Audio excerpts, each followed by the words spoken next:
शाम प्राची टीवी पर सीरियल देख रही होती है, तभी उसकी सास वहाँ आती है। अरे सीरियल में तो ऐसे मग्न है जैसे आज रात का खाना पड़ोसी आकर बनाएंगे। मुझे पता ही नहीं था आपने अपने बेटे की शादी पड़ोस में भी की हुई है। हैं? मतलब? मतलब इस घर में सारा काम बहू ही करती है, आप तो सिर्फ खर्राटे मारती हैं। अच्छा जी, फिलहाल तो तुम आराम फरमा रही हो, चलो जाओ, ये मेरे टीवी देखने का समय है। आहा, इसीलिए मुझे भगाया जा रहा है। सॉरी, अब तो बिल्कुल नहीं जाऊंगी। प्राची की इस बात पर दोनों सास बहू के बीच टीवी रिमोट के पीछे बच्चों जैसे छीना झपटी शुरू हो जाती है, जिसके बीच श्लोक भी काम से घर वापस आ जाता है।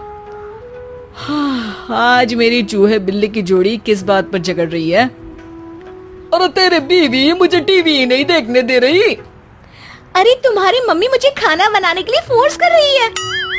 अरे वाह, ऐसे बेतुके रीजन पर तो बच्चे भी झगड़ा नहीं करते। अरे मुझे कुछ मत बोल, सब इसने ही शुरू किया है। हाँ हाँ, जैसे आप तो बहुत दूध की धूली है ना। अरे बस दोनों चुप।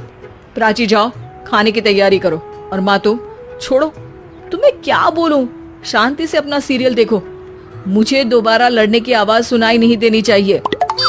ऐसा बोलकर श्लोक वहाँ से चला जाता है, जिसके पीछे पीछे प्राची भी कुछ न कुछ बड़बड़ाते हुए रसोई में चली जाती है। हाँ हाँ, सासू जी को तो कुछ बोलेंगे ही नहीं, बस मुझ पर ही हुक्म चलता है, खाना बनाओ, जैसे मैं इनके घर में खाना बनाने के लिए आई हूँ। इसी तरह शाम बीतती है और रात को श्लोक और प्राची की सास खाना खाकर सोने चले जाते हैं, लेकिन प्राची गुस्से में कुछ खाए बिना काम में ही लगी रहती है। इस घर में किसी को घंटा फिक्र नहीं पड़ता, मैं खाऊं या भूखी रहूं। प्राची कुछ देर के लिए रसोई से बाहर जाती है और जैसे ही वापस आती है तो वहाँ दूध का भरा ग्लास देखकर हैरान रह जाती है।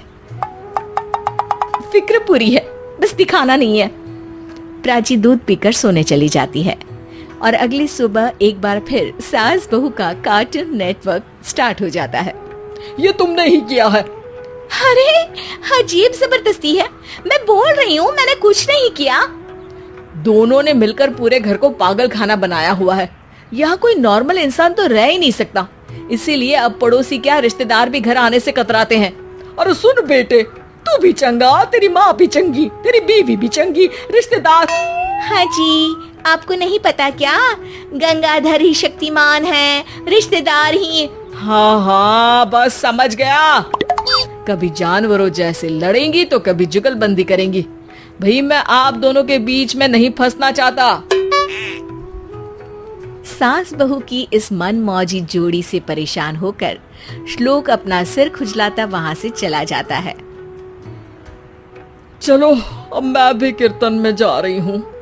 इस पर जैसे ही सास कमरे में अपना पर्स लेने जाती है तो वहाँ नाश्ते की प्लेट रखी देख मुस्कुराने लगती है और नाश्ता करके घर से बाहर निकलते हुए कुछ पैसे टेबल पर रख जाती है, जिसके कुछ देर बाद सिलेंडर वाला घर आता है।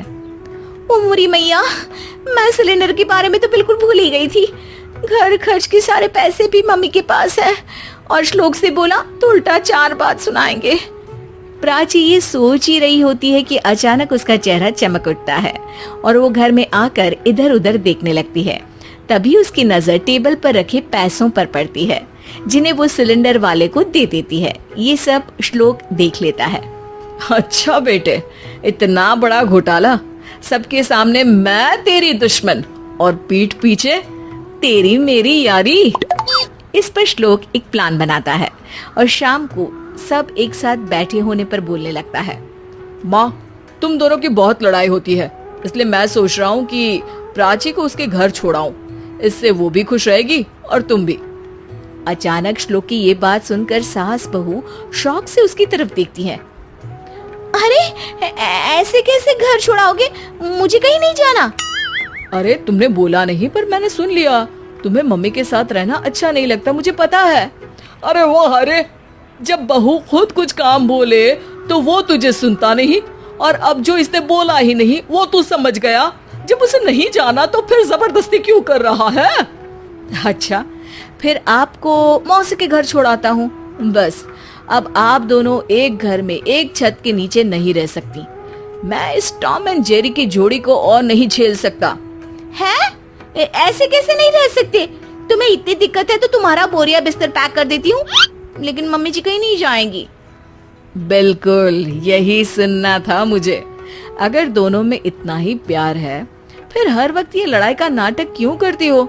देखा मैंने कैसे माँ किचन में दूध रखती है और तुम उनके लिए कमरे में नाश्ता रखती हो, और कैसे वो पहले ही तुम्हारी दिक्कत समझकर घर में पैसे रखकर बाहर जाती है।